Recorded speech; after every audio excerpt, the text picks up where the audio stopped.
Exclusively telling Fox News an illegal immigrant accused of a deadly arson attack in New York City last month could be back on the streets thanks to sanctuary policies. And those policies are about people in this situation as victims being less important than the people who commit them. The fire that happened there killed 4 people, including a 3-year-old child, and it hurt 7 others. Prosecutors charged the suspect from Mexico with 8 counts of murder and arson. And now, New York Governor Kathy Hochul is trying to push those sanctuary laws to go even further to the left. Yesterday, she put forward several new anti-ICE proposals on top of the ones that she had already pushed earlier this year. And they would prevent police from cooperating with federal immigration agents, banning ICE agents from wearing masks, and expanding areas where ICE cannot go. No-go zones for ICE? Local cops should be focused on local crimes. And this is something that is supported by many in law enforcement who want to make sure that they can focus on the communities where the taxpayers are paying their salaries to do their jobs to protect them.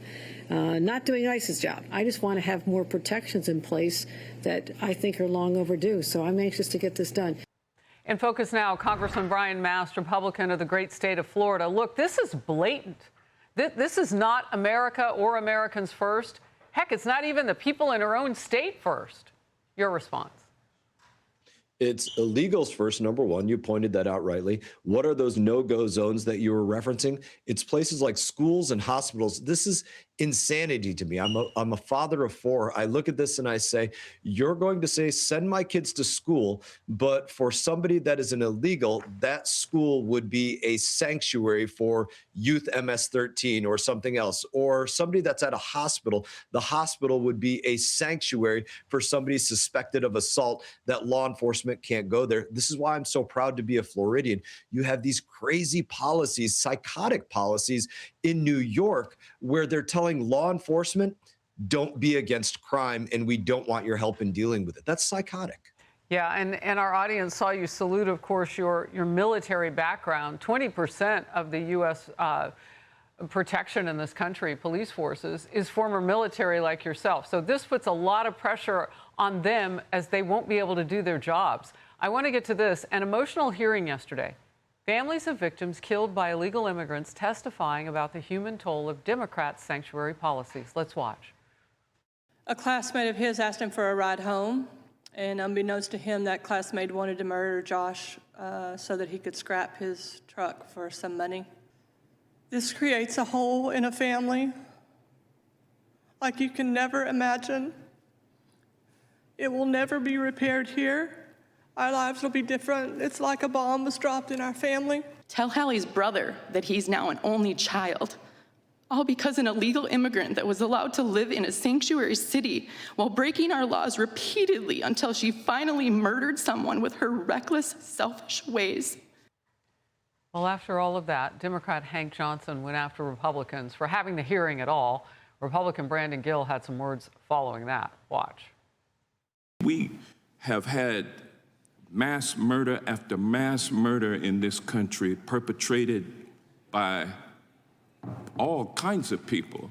But I just want to talk about those that have been perpetrated by white males. I'm not minimizing the tragedy that is before us today with you 3 women, but the other tragedies at the hands of non-immigrants, just as important. That was one of the most disgusting testimonies I have ever heard.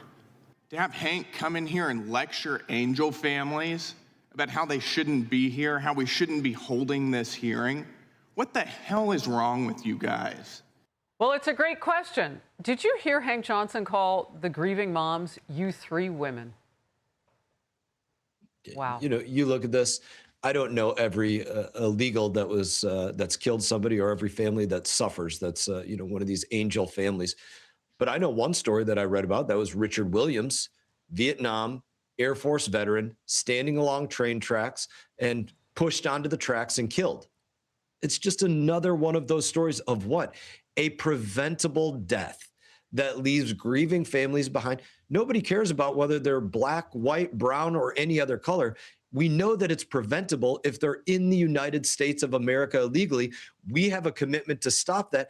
And you have people like Governor Hochul saying, no, we're not going to be against that crime because it's an illegal person, and we put politics first. Well, and you saw Hank Johnson there too. I mean, he did make it about race.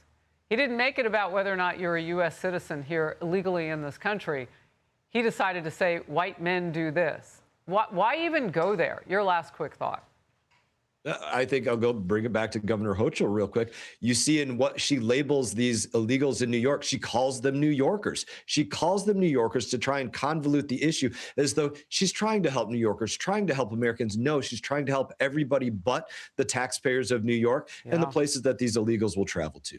Well, and they have such a deficit because of the millions and even billions of dollars that they've spent in recent years on illegal immigrants in this country, in this state of New York, rather, where I sit. I don't live here, but I work here, that they can't even do the basics. The new mayor says it's going to take them until 2029 to build that free grocery store he promised, the socialist mayor. I mean, it's unbelievable. Congressman Mast, great to see you. Thank you. Be sure to like and subscribe for all the Fox News latest on YouTube and catch full shows streaming now on Fox One.